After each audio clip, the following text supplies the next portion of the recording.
Hey, what's up? Back again.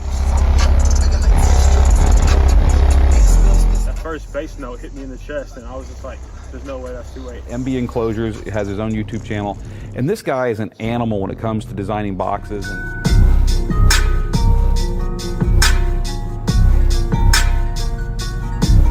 You know, as a bass head, I'm always trying to understand why things do what for myself. My wife would tell you I'm always laying in the bed thinking and reading. So what you reading? I said, I'm reading up something about a subwoofer, trying to understand myself, trying to take what this person say and what this person say and see where the truth lies at. Well, remember how I told you how the B2 audio could float a Paperclip? And then I went on to show you, and the efficiency on the B2 audio is 87 in the D1 and 86 in the D2. And then on my live, I showed you that the CrossFire C7 exhibit the same characteristics. Now, the C7 is a design that is no longer in production. It was done by Paul at CrossFire, and he was able to do the same thing 10 years ago with the Paperclip.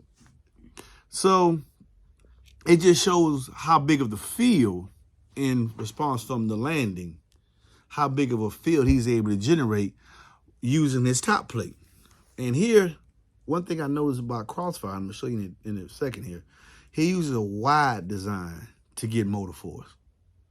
He uses a wide design. And because of that, maybe that's why he has such a big magnetic field that can interact with the Paperclip so far high up from the gap with a 2.5-inch voice core. And B2 Audio is able to do it with a 2-inch voice core. So he has his gap, his overall circumference of his gap is even smaller than a 2.5.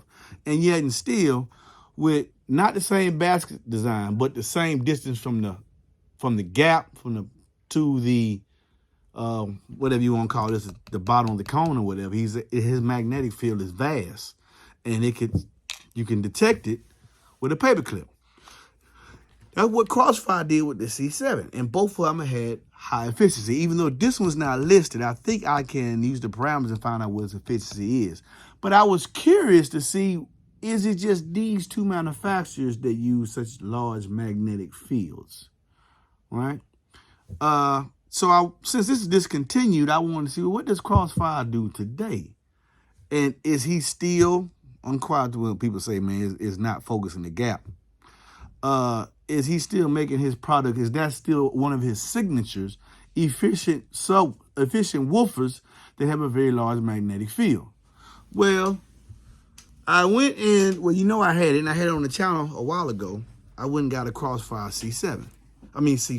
Now let me get this out the way. Let me get this one way out the way, because I don't want y'all to say that, oh, excuse me, I don't want it to, I don't want in no way do I want this test to be benefited by having them so close together. So push that all the way over to the corner there, but way over there. That it's at least this is a 4x4 sheet of plywood, so it's at least 4 feet away. Okay.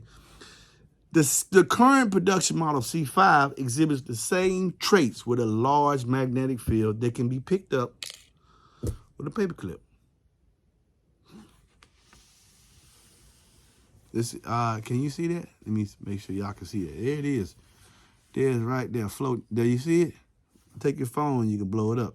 It's following the Paperclip. Paul is still using that kind of design in the manufacture of his subwoofers, where his woofers have a large. Now this has no neo in the motor. What is common, it also has a high sensitivity, 83 point something, I believe on the D, and it has nothing to do with the ohms. Some people with the D2, because it has a carbon fiber cone, which is somebody says supposed to be conductive, and a whole lot of, I'm not getting into that, but besides B2 Audio and Digital Designs, able to do Digital Design doing it with Neo motor, and B2 Audio doing it with a Ferrite motor, CrossFire, another brand that don't have a big presence on social media, but there's a lot of people in CrossFire Audio that say, man, we can compete with anything out there in the market too, and I don't think Paul is wasting energy. And our reason why I want not focusing his energy in the gap, and maybe if anybody attacks CrossFire about that. Sure, Paul gonna step in and say, no, let's stop the buck right here, because I manufacture quality products, and there may be something to having such a large magnetic field. The efficiency, you don't need a lot of power to make them get loud. This is efficient design, maybe because the magnetic field is so big that it can be picked up. Something else I noted about CrossFire subs, he uses that wide butt as well. Wide photography. The top plate here has a different top. Well, no, it has the same topography he had on the C7. Right before it gets on the basket, it shoots up.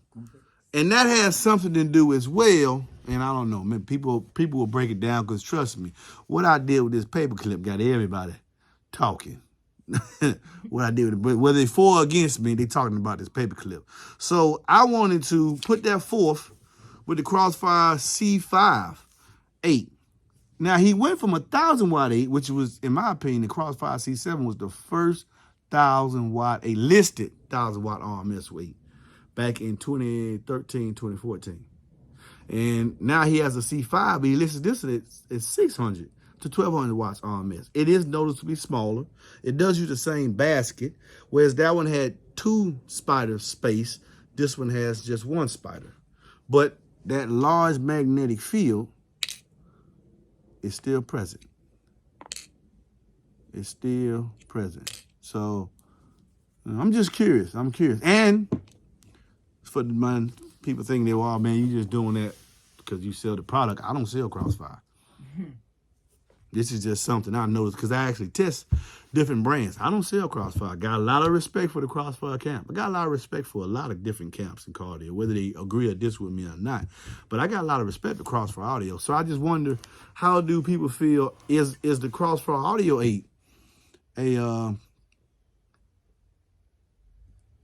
bad design because he can't focus all his energy into the gap, and that instead of having a paperclip float to show true strength, it should lay down.